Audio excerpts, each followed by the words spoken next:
இன்றைக்கி ஒரு சூப்பரான லஞ்ச் பாக்ஸ் ரெசிபி வந்து நம்ம பார்க்கலாம். நிறைய பேர் வந்து கேட்டுட்ருக்கீங்க லஞ்ச் பாக்ஸ் ரெசிபி நிறைய ஷேர் பண்ணுங்கன்னு. இன்றைக்கி என்ன ரெசிபின்னு வந்து பார்த்திங்கன்னா, மீல் மேக்கர் பட்டாணி போட்டு ஒரு சூப்பரான ரைஸ் வந்து பண்ண போகிறேன். அதுதான் இன்றைக்கி நம்ம பார்க்க. இன்றைக்கி பால் எதுவும் இல்லை, நல்லா ஒரு சொம்பு தண்ணி குடிச்சிட்டு சமையலை ஸ்டார்ட் பண்ணியாச்சு. ஒரு அடுப்பில் வந்து பட்டாணியும் இன்னொரு அடுப்பில் மீல் மேக்கரை வந்து சுடு தண்ணியில் ஒரு 5 நிமிஷம் போட்டு எடுத்து வச்சுட்டேன். உலையும் வச்சாச்சு.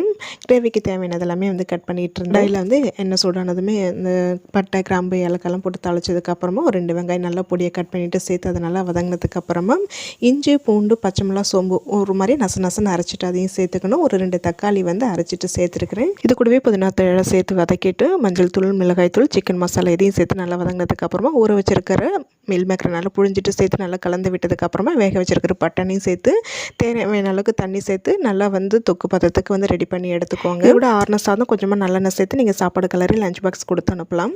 சாம்பார் ரசம் தயிர் சாதம் சப்பாத்தி கூட ரொம்ப நல்லாயிருக்கும். ட்ரை பண்ணி பாருங்கள்.